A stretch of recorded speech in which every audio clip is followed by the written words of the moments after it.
ये देखिए, ये एक TLM बना हुआ है आपका। किस चीज पे बनाया हुआ है कि आप कचरे का निस्तारण कैसे करेंगे। ठीक है, आप देखिए, आप आपके घरों से कचरा निकलता है, अस्पतालों से कचरा निकलता है, खेतों में लोग काम करते हैं वहां से कचरा निकलता है, कल कारखानों से कचरा निकलता है, सब जगह से निकलता है। हम लोग क्या करेंगे, होता क्या है कि लोग कचरे को गलत तरीके से बाहर फेंक देते हैं। वो सड़ रहा होता है, उसमें गंदगी पनप रही होती है, वातावरण प्रदूषित होता है हमारा, है ना।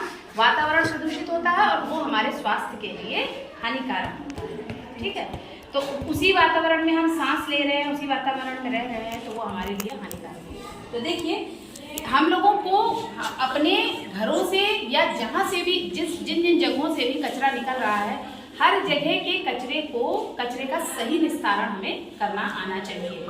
ठीक है, कचरे का जब हम सही तरीके से निस्तारण करते हैं तो क्या होता है, उसकी गंदगी नहीं फैलने पाती है, पर्यावरण प्रदूषित नहीं होने पाता है, हमारा स्वास्थ्य भी खराब नहीं होने पाता है और स्वच्छता और सफाई से हम अपना जीवन यापन कर सकते हैं। तो इसके लिए क्या है, कचरे के निस्तारण के लिए हमें एक उपाय बताया गया है। अगर हम उस उपाय का अनुसरण करते हैं तो हम शायद कचरे का सही तरीके से निस्तारण कर सकते हैं। ठीक है, निस्तारण के लिए आपको 4R एक उपाय है, तो 4R को आपको समझना आवश्यक है। अब वो 4R है क्या है? 4R को हम अपनाएंगे, कचरे से छुटकारा पाएंगे। अगर हम 4R को अपनाएंगे तो हम कचरे का उचित निस्तारण कर पाएंगे और उससे क्या होगा, हमारा वातावरण प्रदूषित नहीं होगा, जिससे हमारी स्वच्छता और स्वस्थता दोनों चीजों की सुरक्षा हो सकेगी। देखिए, तो ये 4R है क्या, देखिएगा। 4R में पहला R है R1। R1 क्या है, रेफ्यूज। रेफ्यूज मीन्स मना कर देना। तो इसमें क्या करना है कि हमें प्लास्टिक का, पॉलीथीन का उपयोग स्वयं से, किसी भी काम की शुरुआत स्वयं से करनी होती है।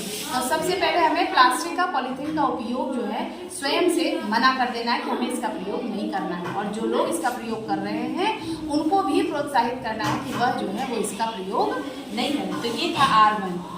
R2 क्या है, रिड्यूस करना, उपयोग कम करना। ठीक है, तो अब कम क्या करना है, हमें प्रत्येक चीज का इस्तेमाल उतना ही करना चाहिए जितना कि हमें आवश्यक है।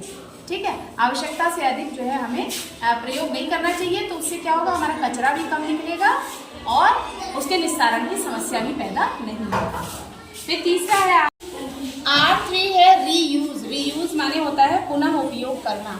हमारा बहुत सारा कचरा ऐसा होता है जिसका हम पुनः उपयोग कर सकते हैं। कौन कौन सा कचरा होता है, जैसे कागज है, वो एक साइड में आपने लिख लिया, आपकी विज्ञान की कॉपी होती है, भूगोल की कॉपी होती है, तो उसमें एक पेज में आप लिखते हो, दूसरा पेज जो है वो खाली रहता है ना। तो उसको आपने कॉपी को हटा दिया, हटाने के बजाय उस कॉपी का पीछे का पेज जो है वो खाली है, आप उस पेज का उपयोग कर सकते हैं, कुछ भी कर सकते हैं, उस पर लिख लीजिए, उस पर कला बना लीजिए या कुछ भी प्रयोग उसको आप कर सकते हैं जो खाली पेज है। और करने के बाद फिर जो कागज आपका बचा हुआ है, उस कागज का आप लिफाफा बना लो, बैग बना लो उस कागज का, मतलब वो फेंकने के बजाय आप उसका पुनः उपयोग कर सकते हैं। इसी तरह से पेन होता है ना, पेन में क्या होता है कि हम लोग यूज एंड थ्रो वाले पेन यूज करते हैं, इस्तेमाल किया और फिनिश हो गई उसकी रिफिल, तो हमने उसको फेंक दिया। तो हमें क्या करना है, ऐसे पेनों का इस्तेमाल करना है जिनमें आप रिफिल चेंज हो सकती है, आप दोबारा रिफिल उसका प्रयोग कर लीजिए, ताकि वो पेन केवल वो रिफिल फेंकी जाएगी क्योंकि वो फिनिश हो चुकी है, लेकिन आपका पेन जो है वो सही तरीके से चलता रहेगा। रिसाइकिल। रिसाइकिल माने पुनः चक्रण करना।